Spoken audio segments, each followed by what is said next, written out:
Hola, mi nombre es Yelitza Pérez Hernández y vamos a hablarles sobre pediculosis. El objetivo fundamental es proporcionar una herramienta de apoyo no solo para la recomendación de medidas de prevención o curativas, sino también para la realización de actividades de educación para la salud. También trata de aclarar muchas de las ideas confusas y contradictorias que circulan en torno a la vida de los piojos y al tratamiento de la pediculosis. Algunas a nivel institucional son fruto de la repetición de conceptos e indicaciones no actualizadas. Otras son el resultado de la copia sin rigor de documento de todo tipo que se ha editado sobre el tema y que ahora circulan también por internet. Este documento no solo constituye una revisión actualizada de los distintos aspectos de interés, sino que es una revisión crítica apoyada por artículos científicos y documentos de divulgación. A pesar de todas estas investigaciones biológicas y científicas, hay que tener en cuenta que estas afirmaciones no pueden ser categóricas, por lo que, aunque se pueda dar información genérica sobre la pediculosis, la naturaleza se encargará muchas veces de contradecirla.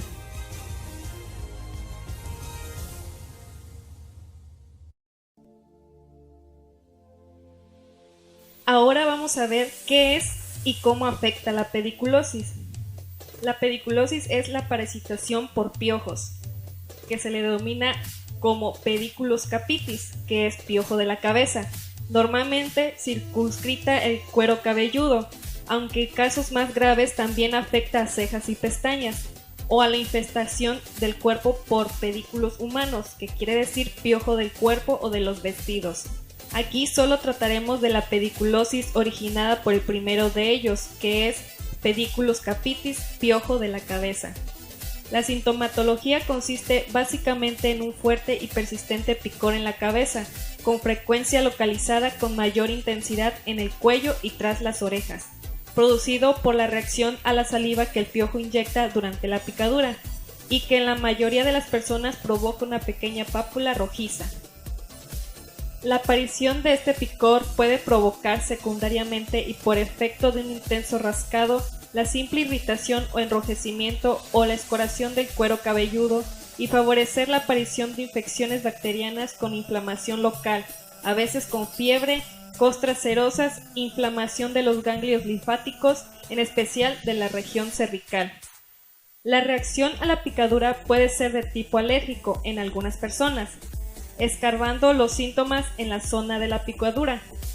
En algunos casos se ha documentado una reacción papular secundaria localizada en cuello y parte posterior y superior del tronco, no focalizada en la picadura, que desaparece espontáneamente al eliminarse la infestación y reaparece con la reinfestación. Hay que tener en cuenta que los piojos, como otros insectos que se alimentan de sangre, defecan mientras se alimentan, lo que puede contribuir a agravar los síntomas asociados a una infección secundaria de las picaduras cuando se acumulan tales deyecciones. De forma secundaria, la irritabilidad que puede producir una infestación intensa puede alterar el ritmo del sueño y llevar a estados depresivos. Ahora vamos a ver cómo son los parásitos. Pediculus capitis y Pediculus humanus son insectos sin alas, muy parecidos en cuanto a forma, tamaño y color. Los adultos del piojo de la cabeza, Pediculus capitis, aunque de muy pequeño tamaño, son detectables a simple vista, aunque lógicamente los estados juveniles más pequeños se ven con mayor dificultad. Tienen forma ahusada y a la lupa se observa un cuerpo aplanado dorso-ventralmente, del que se destacan una cabeza más o menos cónica con un par de antenas, 3 pares de patas robustas en el tórax y un grueso abdomen segmentado. Además, por su tamaño, los machos se distinguen de las hembras por la terminación en punta del abdomen en los primeros, mientras que en las hembras el abdomen presenta una escotadura apical. Su color va desde un beige pálido a un blanco grisáceo hasta un gris oscuro. Además, puede variar dependiendo del momento en el que se encuentra el desarrollo de cada estado, ya que tras la eclosión y cada muda es más claro y translúcido, oscureciéndose conforme se endurece la cutícula. Debido a su translucidez, La ingestión de sangre también puede aumentar el tono oscuro de su tórax y abdomen. Vamos a ver la dispersión de los piojos, el riesgo de población y transmisión de la pediculosis.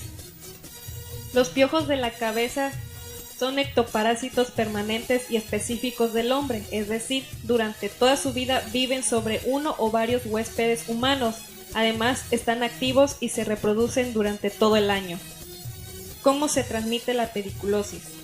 La transmisión de la pediculosis como afección significa la transmisión de los piojos de un huésped a otro, pero ¿cuáles son los mecanismos por los que los piojos pueden infestar a nuevos huéspedes? Lo primero que hay que tener en cuenta es que las condiciones que se encuentran los piojos en el cabello de la cabeza son suficientemente favorables como para no necesitar trasladarse voluntariamente a otra cabeza, pudiendo seguir reproduciéndose y contribuyendo al aumento de la misma población, ya que los recursos no están limitados. Sin embargo, cuando la oportunidad se presenta, puede pasar a otro huésped. La situación que fundamentalmente propicia este traslado es el contacto directo con el cabello de una segunda persona, cuando ésta junta su cabeza con la de una persona infestada. Como ya se ha dicho anteriormente, los piojos no saltan ni vuelan, por lo que tiene que existir verdadero contacto para que el piojo pueda asir los pelos. En estos casos resulta sorprendente la habilidad que poseen para agarrarse y trepar con rapidez por el cabello hasta instalarse en una nueva cabeza. Si esta nueva infestación está constituida por una sola ninfa o un adulto sin capacidad de reproducirse y no se incorporan nuevos individuos, aquella no pasará de una ligera molestia que concluirá cuando el piojo muera al final de su desarrollo o por otras circunstancias. En cambio, si se trata de una hembra fecundada, bastaría con un solo individuo para provocar una verdadera infestación, ya que podrá comenzar a depositar liendres e iniciar una nueva generación de piojos. El procedimiento descrito es el modo natural de dispersión de los piojos de la cabeza y, por tanto, el principal mecanismo de transmisión de la pediculosis. En consecuencia, todo lo que favorezca el contacto directo entre las cabezas de personas infectadas y sanas, como por ejemplo el número de veces y el tiempo de duración de los contactos, la longitud del cabello o la forma del peinado, contribuirá a la aparición de brotes epidémicos. En relación con el uso de prendas u otros objetos para la cabeza, es posible, aunque al principio provoque una respuesta de huida, más tarde favorezca el refugio y se vuelva atrayente por una combinación de factores físicos. Por un lado, los piojos pueden verse atraídos hacia la zona de la cabeza cubiertas por objetos que produzcan oscuridad, ya que reaccionan negativamente hacia la luz y sienten atracción hacia los objetos oscuros. Por otro, y dependiendo de las condiciones climáticas y fisiológicas del huésped y de las características físicas de los objetos, pueden utilizar las áreas cubiertas como zonas donde la temperatura y humedad sean más favorables. Hay que aclarar que aunque se pueda producir esta atracción hacia las zonas cubiertas por objetos, los piojos no intentarán instalarse en ellos, por lo que, como ya se ha dicho anteriormente, su traslado con aquellos sería puramente accidental. Los piojos no se transmiten a través del agua de una piscina. Cuando los piojos entran en contacto con el agua, por ejemplo, durante la ducha o el baño, automáticamente cierran sus orificios respiratorios aferrándose firmemente al cabello y dependiendo de la duración de la inmersión, entran en un estado de letargo que les permite aguantar esta situación del tiempo suficiente para después volver a su estado normal de actividad.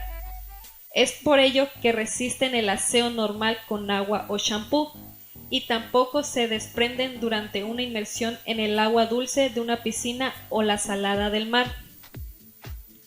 Los animales domésticos no constituyen una fuente de contagio de la pediculosis. Pediculus capitis es un parásito exclusivo del hombre y no afecta a ninguna otra especie animal. En un principio, cualquier persona de cualquier edad puede padecer pediculosis. Sin embargo, se ha comprobado que las hembras son más susceptibles que los varones. También es conocido que la población de riesgo fundamentalmente se centra en las edades que abarcan la infancia y la adolescencia, siendo también las niñas más proclives a infestarse con piojos que los niños. Esta prevalencia en la población infantil es debida principalmente a su comportamiento, ya que la forma de relacionarse entre sí conlleva un contacto frecuente y prolongado entre sus cabellos, que, como ya se ha visto, es el principal medio de transmisión. Las posibles de esta transmisión por contacto aumentan en el caso de las niñas y niños con cabello largo. Además, son más dados el intercambio de adornos, gorros y otras prendas para la cabeza, lo que también es más frecuente en las niñas que en los niños. Parece ser que la especialización de los parásitos a vivir exclusivamente sobre el hombre va más allá. Al menos hay una separación entre los piojos que parasitan a las personas de razas negras que poseen cabellos más gruesos del tipo lanoso o crespo, de sección oval, y que las que se han especializado en los cabellos lisos, de sección circular del resto de las razas. Por ello, los piojos europeos difícilmente infestan a las personas de origen africano y viceversa. En Estados Unidos se ha constatado que las personas afroamericanas raramente padecen de esta pediculosis. Por supuesto que las personas con alopecia o que llevan el pelo muy corto son nada o muy poco susceptibles de cobijar a los piojos de la cabeza. Finalmente vamos por la prevención de la pediculosis. El mejor método preventivo para combatir la pediculosis es la revisión periódica manual de la cabeza de los niños con edades comprendidas entre los 3 y 12 años. Se puede proceder a la revisión de la cabeza siguiendo dos procedimientos distintos. 1. Revisión visual del cuero cabelludo y del pelo, extrayendo de forma manual las liendres y piojos que se encuentren.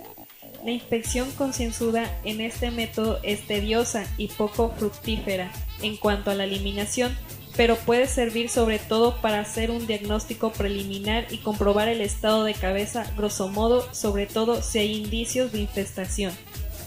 La extracción de las liendres detectadas se puede hacer bien cortando el pelo donde se adhieren o sujetándolas fuertemente entre las uñas y separándolas del pelo, lo que algunas veces no es tan fácil, por lo que hay que recurrir a tirar de ellas con las uñas de los dedos índices y pulgar y deslizarlas a lo largo del cabello hasta extraerlas por el extremo. También se puede utilizar un peine antipiojos o lendrera. Hay que observar también el estado de la piel en la zona donde se indique el picor, por ejemplo, posible enrojecimiento, signos de escoración o posibles excrementos. Si durante esta inspección se observa actividad o indicios de infestación, se recomienda pasar directamente al siguiente método. Revisión y extracción mediante el peinado con una lendrera. Consiste en la localización por extracción durante el peinado de posibles piojos y sus liendres. La eficacia del método requiere ser sistemático y paciente, pues puede llevar algún tiempo y, sobre todo, en niños pequeños. Una buena dosis de inventiva para que se presten al proceso. Con todo, es un método sencillo y cuando se adquiere experiencia se puede realizar en un tiempo más ajustado. Algunos elementos y condiciones necesarias para ambos procedimientos. Se requiere en primer lugar una buena iluminación. La mejor es la que proporciona la luz solar. A veces es necesario ayudarse con una lupa, preferentemente fija para dejar libres las manos. Un cuentahilos puede servir. Procurar crear un ambiente relajado y proporcionar al niño actividades que le induzcan a estarse quieto, por ejemplo, la lectura, una película o algún juego que realice sobre una mesa sin necesidad de mucho movimiento. En cualquier caso, hay que procurarle la postura más cómoda. Sentar a la persona a la que se va a revisar a una altura que permita una visión lo más detallada posible del pelo que se va a peinar. Es recomendable que la persona encargada de la revisión también busque un asiento que le permita estar cómodo o cómoda para esta tarea.